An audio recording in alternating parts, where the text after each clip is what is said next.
bem-vinda para a nossa reflexão de hoje, dia 19 de abril de 2025, Sábado Santo, sábado do Tríduo da Páscoa.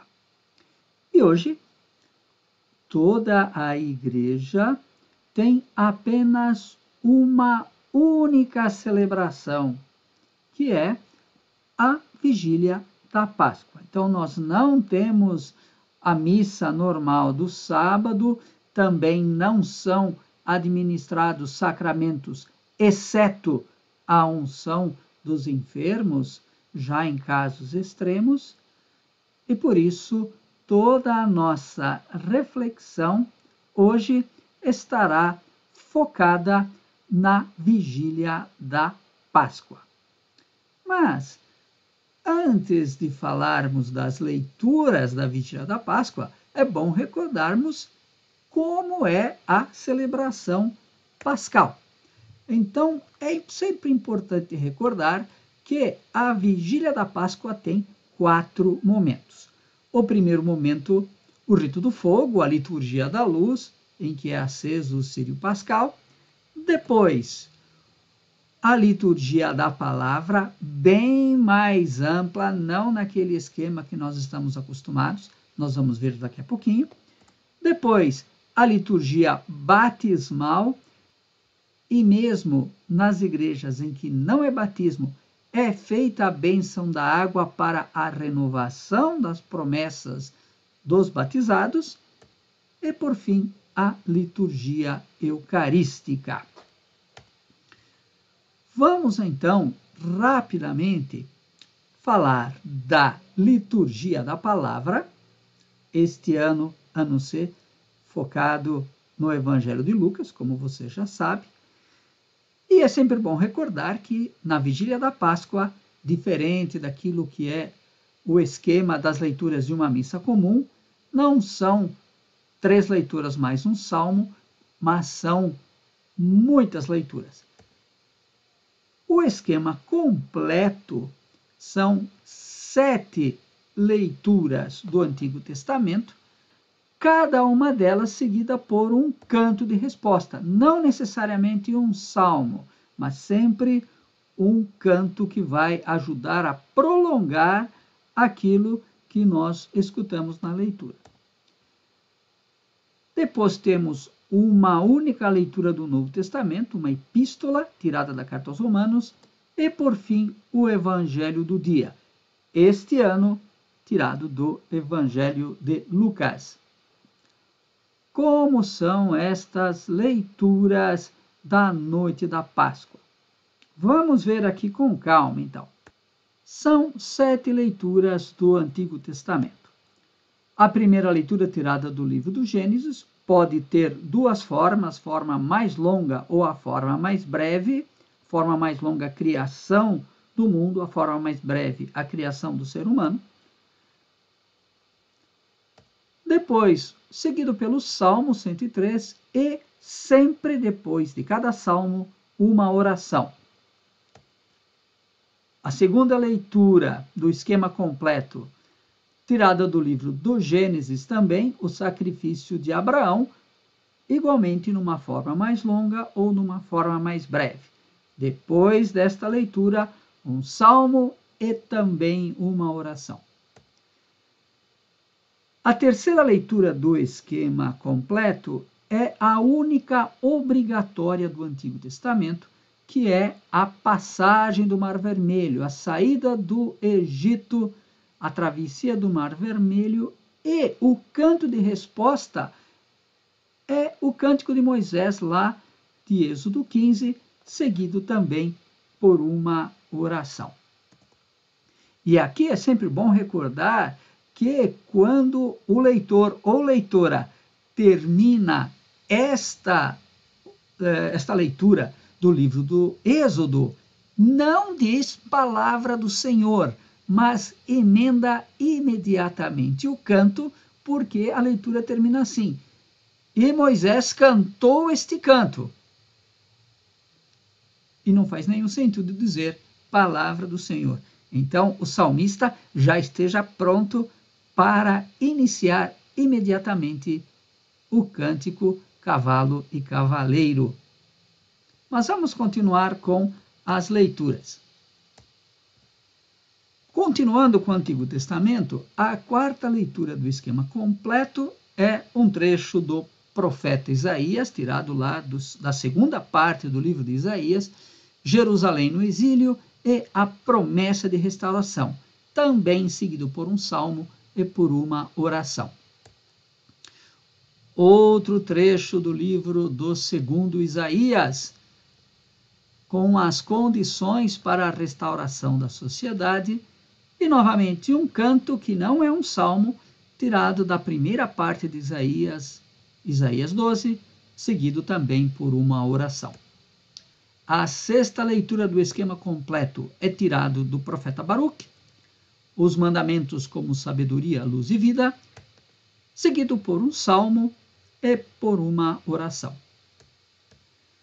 Encerrando as leituras do Antigo Testamento no esquema completo, nós temos um trecho do livro do profeta Ezequiel, o exílio como purificação e promessa de restauração, e nós vamos responder com o Salmo 41 e depois uma oração.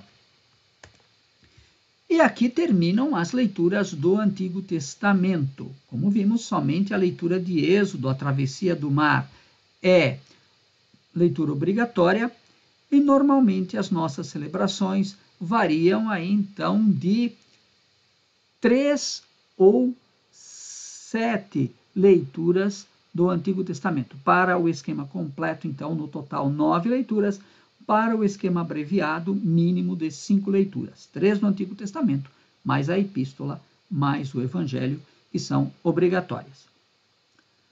Depois disso, o que nós temos? Nós temos o Glória.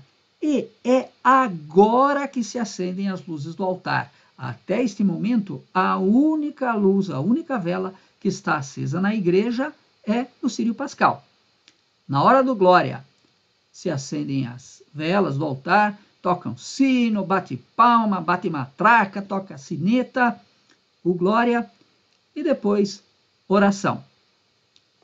Seguindo a oração, logo depois, outra leitura obrigatória, um trecho da epístola ou da carta aos Romanos, sobre a ressurreição de Cristo e a nossa ressurreição. Depois disto, o grande aleluia pascal, a grande aclamação de que Cristo ressuscitou, novamente com sineta, com matraca, com rojão, se alguém quiser soltar, momento muito bom para se soltar um rojão ali fora da comunidade. E, por fim, seguido isto, o Evangelho. Hoje no trecho do Evangelho de Lucas, a descoberta da ressurreição. A versão de Lucas para aquilo que nós chamamos o relato da ressurreição. Estas leituras todas percorrem um caminho que vai desde a primeira criação em Adão até a nova criação em Cristo ressuscitado. E há algumas constantes nestas leituras. Por exemplo, as 4 noites mais uma. O que é este esquema das 4 noites mais uma? A noite da criação, na primeira leitura, a noite da crise de Abraão, na segunda leitura, a noite da saída do Egito, na terceira leitura, e a noite do exílio, da 4ª até a 7ª leitura. Olha só que esquema bonito. Você já tinha percebido este esquema das 4 noites como momento em que somos convidados a perceber não só a nossa limitação, mas também a necessidade que nós temos da ação salvadora de Deus? Olha só que percurso bonito que as leituras nos fazem pensar. Mas estas são as leituras do Antigo Testamento. E as leituras do Novo, a Epístola e o Evangelho. O que será que elas nos ajudam a pensar? Vamos ver. Eu tinha dito que eram 4 noites mais uma, porque a 5ª noite é a noite da ressurreição de Cristo que temos lá na epístola e no evangelho. Ah, certeza que você não tinha percebido isso ainda. Olha aqui esquema de liturgia bonito que nós temos nesta vigília pascal. Mas a coisa não terminou ainda. Vamos dar mais um passo. Estas leituras falam das várias alianças de Deus para nos salvar. Aliança com Adão, aliança com Abraão, aliança com Moisés, aliança com os profetas. Tudo isso lá no Antigo Testamento. E no Novo Testamento, a aliança com Jesus Cristo. Tenho certeza que você também não tinha percebido isso. Veja só a riqueza da liturgia da noite de Páscoa. Tá bom, isto é o geral. Mas e o evangelho de hoje? O evangelho da celebração de hoje é Lucas, a versão de Lucas da ressurreição de Jesus. Com certeza você está se perguntando assim, mas o que é isso, a versão de Lucas? Se você fizer uma leitura comparada dos 4 evangelhos canônicos, Mateus, Marcos, Lucas e João, você vai perceber que cada um deles conta a ressurreição de um modo diferente. Este ano, nós vamos ler a versão de Lucas. E o que ela tem de diferente dos outros? Vamos entender isso também. Nenhum dos evangelhos, e isto é uma coisa muito importante, nenhum dos evangelhos narra Jesus ressuscitando ao vivo e em cores. Eles narram apenas a descoberta do túmulo vazio. Então, nós não temos nenhuma descrição pormenorizada de como Jesus ressuscitou, se começou a ressuscitar pelo pé, ou se começou a ressuscitar pela orelha, nós não sabemos. Como acontece esta ressurreição do corpo morto de Jesus? Os evangelhos narram apenas a descoberta do túmulo vazio e o anúncio de que aquele crucificado que estava sepultado ali não está mais, ressuscitou. Vamos ver aqui então esta coisa interessante do Evangelho de Lucas, porque cada evangelista faz acréscimos, faz alterações, faz inversões para adequar o relato da ressurreição à sua teologia. E quais são as características do Evangelho de Lucas? Isto significa o seguinte: estas características aqui, estes detalhes, são só de Lucas, não estão em Marcos, não estão em Mateus, não estão em João. Pode ter até alguma coisa parecida, mas não exatamente igual. Vamos ver. Em Lucas, as mulheres não encontram um jovem como em Marcos, não encontram um anjo como em Mateus, mas encontram 2 homens. E eles não têm nenhuma identificação, nós não sabemos quem eles são. Provavelmente são os mesmos que reaparecem na cena da ascensão lá no início de Atos dos Apóstolos. Mas vamos voltar aqui para as características de Lucas. Lucas dá grande importância à psicologia dos personagens, o que eles estão sentindo, como eles reagem. Desconhecimento, medo, recordação, admiração, assombro e outras reações psicológicas. Outra coisa curiosa do Evangelho de Lucas é que os homens não ordenam que as mulheres anunciem nada a ninguém. Elas, por iniciativa própria, vão contar aos 11. Mas, como era de se esperar, os 11 não acreditam naquilo que as mulheres dizem e Pedro sai correndo desesperadamente ao túmulo, vê o que está lá, constata que as mulheres contaram a verdade e volta para casa sem entender nada. Aposto que você não tinha prestado atenção nestes detalhes do Evangelho de Lucas. Mas por que Lucas tem esta preocupação? Vamos entender? Olha só. Lucas, então, está muito preocupado em compreender o que passa na cabeça e no coração dos personagens. As mulheres não sabem o que fazer, não entendem, têm medo. Os 11 não acreditam, acham até que as mulheres estão falando bobagem, que é o desvario.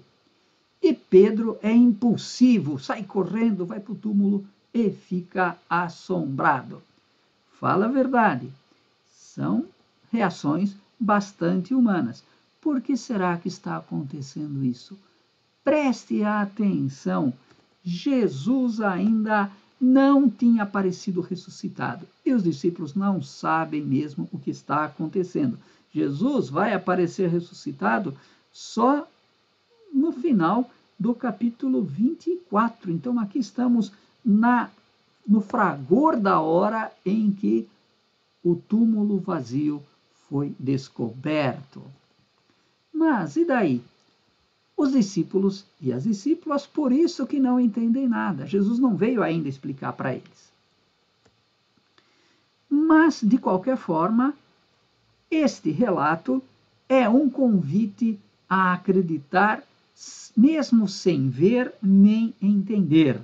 Veja que, de alguma maneira, é muito parecido com aquele relato lá de Tomé, lá no Evangelho de João. Acreditar mesmo sem ver. Mensagem semelhante nós temos aqui no relato de Lucas. Mas acreditar no quê? Obviamente que Jesus ressuscitou.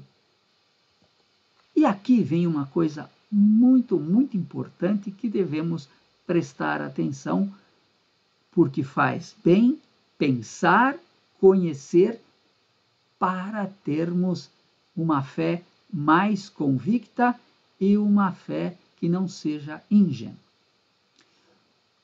Qual é a diferença entre ressuscitação, reencarnação e ressurreição? Você sabe dizer? Porque, infelizmente, muitos cristãos têm umas ideias um pouco atrapalhadas sobre estes três conceitos e acham que é basicamente a mesma coisa. E não são. Vamos tentar entender isso? Olha só.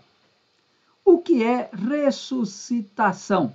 Ressuscitação é um procedimento médico, quer dizer, um procedimento para trazer de volta à vida alguém que acabou de morrer, que teve uma parada cardíaca, por exemplo. A pessoa que acabou de morrer volta à vida para morrer de novo em outra ocasião. Logo podemos perceber que não foi o caso de Jesus. Mas e a reencarnação? A reencarnação, que é uma crença em várias religiões, diz que a alma que deixou um corpo retorna em outro. Mas aqui também há duas tradições religiosas diferentes. Algumas religiões acreditam numa reencarnação linear, ou, se quisermos, progressiva, enquanto outras religiões acreditam numa reencarnação não linear. O que significa isso? A reencarnação linear é um processo contínuo para aperfeiçoamento da alma, enquanto a reencarnação não linear não tem este processo contínuo e de crescimento, e uma alma que hoje está encarnada num ser humano pode voltar no animal ou numa planta. Em todo caso, é também uma volta à vida para morrer de novo. E aqui nós temos um problema até grave. Por quê? Muitos cristãos acreditam na reencarnação. Só que a nossa fé nega a reencarnação. O cristão não acredita na reencarnação, acredita na ressurreição. E o que é a ressurreição? Vamos esclarecer isto também. Para quem acredita na reencarnação, o corpo é algo descartável. É algo como que um veículo para a alma atingir um aperfeiçoamento. Não é assim que nós cristãos pensamos. Para nós cristãos, que acreditamos na ressurreição, o corpo não é algo descartável. Nós até dizemos que o nosso corpo é templo do Espírito Santo. E na ressurreição, o corpo é transformado. Deixa de ser um corpo físico para ser um corpo espiritual. E, portanto, a pessoa não perde a sua identidade, mas, ao contrário, ela entra na luz de Deus e, portanto, torna a viver para nunca mais morrer. Repito, o que nos define como cristãos é a nossa fé na ressurreição. Tem muito católico por aí que já deixou de ser cristão e não sabe. Porque não acredita na ressurreição, mas acredita na reencarnação. O que nos define como cristãos é a nossa fé na ressurreição e nos compromissos que esta fé traz como consequência. O respeito à vida, o respeito às pessoas, a valorização do corpo, a valorização daquilo que nos torna pessoas humanas. Por isso, a festa da Páscoa é a festa da ressurreição de Cristo, mas é também a festa em que nós renovamos a nossa esperança de que nós ressuscitaremos com Cristo. Cristo ressuscitou, Cristo vive e nós ressuscitaremos. Não reencarnaremos, ressuscitaremos com Ele.